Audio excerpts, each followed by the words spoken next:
Hi, this is today's progress on the HMV 2807. Today what we've done is we've done the capacitors on the top of the chassis, and we've done this.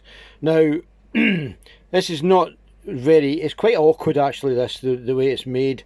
You have to have good eyesight, which unfortunately my eyesight isn't what it was. So in the main, I've used these. I think these are Iskra components from the old Yugoslavia ceramics. They're rated at 750 volts. Some of them, some are at 1500, and they're good capacitors. They were always high quality. So I've used these, but this is the last of my stock. They don't have any more. So I've used these in this set. I've also had to use some mullered mustards as well because I kind of ran out of these. That's me finished, and another disc ceramic here as well. This resistor had been replaced at the same time before, and it was cooked. It had risen to 6.0878k. It's a 470 ohm, so that's been replaced with the correct resistor, and the decoupler could be the Z77's faulty, so it'll get changed anyway.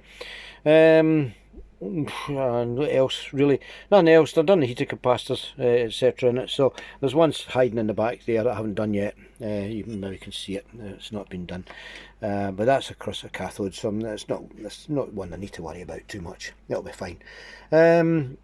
We've done everything else in the bottom as far as we can tell. Everything seems to be fine. So I'll flip the chassis over and I'll show you the rest in a second. There we go. Now this is the top view. This is yet to be done. This lead and a piece of chocolate block for the mains input. It's not exactly what I would call very nice looking, so that would be done. That will be sorted out. This is the lead up to the tube cathode. We've replaced the grid coupling to the sink separator capacitor that was a waxy, that was faulty. There's an electrolytic here that was badly corroded. That got just replaced anyway. Two resistors here were way off value. These ones are the potential divider up to the tube cathode. They reduce the cathode voltage slightly, enough for there to be brightness. If one of these 68Ks that goes down to earth is open, what happens is you don't get any brightness at all. You get no raster, and that I've had a problem with on a Marconi. Another collector obviously did some recapping on it, and the resistor was missing, which is very odd. He said he couldn't find it, but it's very strange. All these sets would have had that. So anyway, these things happen.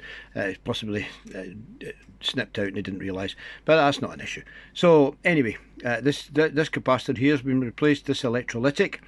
On the board we have this one here, which I've not changed. That's the cathode decoupler for the output valve, a Z77, and this one here, I've just decided to leave that in the meantime.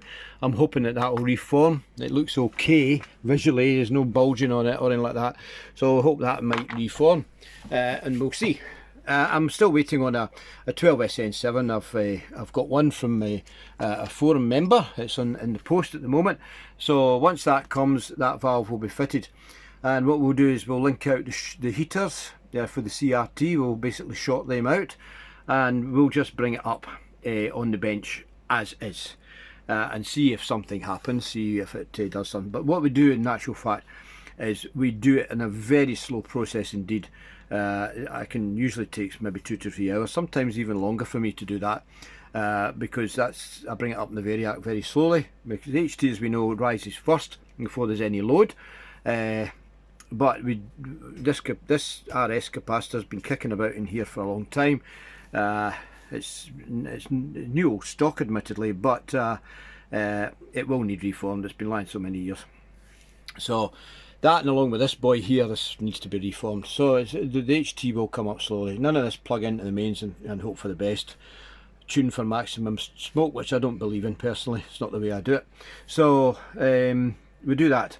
Now this is Tuesday. I doubt very much if I'll be able to do it tomorrow and Wednesday. I've got a busy day out with work here that I'm playing around with. So hopefully Thursday we'll be able to fire it up. Might get a chance in the afternoon to see what it does do or what it doesn't do. But that's the recapping done, and any wildly, massively out of tolerance resistors have been checked and replaced. So there's not been that many, to be fair, but most of them are out by the tolerance values. So some are slightly more, but I've just left those in the meantime. I want to try and get some power into this and see what it actually does. So there we go. That's today's progress, and quite happy with what I've done. I've still got one more wax capacitor to replace on the aerial board, which of course is AC rated, so it'll be a Y type that will be fitted into that for safety. So that's it basically, you know, and that's the capping side of it done. So we just have to see now what transpires. What I do when I'm replacing capacitors in the TV is I tend to do a 1-by-1 replacement at a time. I don't one and then power it up. For a set like this, no. This has been off for a long time. So I just do it one at a time and go through it. I know some people snip them all out, but that's where you make mistakes. You can't do that. You have to do it singly, one at a time. So you know where you're doing, where you're going, and where you're going wrong. And if there is any errors made, they are going to be very small. Where the errors might come in could be picking the wrong value, fitting the wrong value, but like the frame stages and things like that, you'll soon find out that you've made a mistake that way. So that's how I do it. Not the way everybody does it, and I'm not telling you how to do repairs, but to be fair, snipping them all out at one time is a no-no. You're just asking for trouble. If you want to power them up and see what happens, if you want to try the set on slowly, bring it up slowly in a variac first, and then see what it does, that's fine. But inevitably you'll find that virtually every paper waxed covered capacitor will need replaced, except for the lower values. They're usually okay. You don't normally have any problems with those. So that's it. Anyway, that's fine. That's today's work, and we'll come on with part 4 hopefully Thursday. It'll either be good news or it'll be bad news.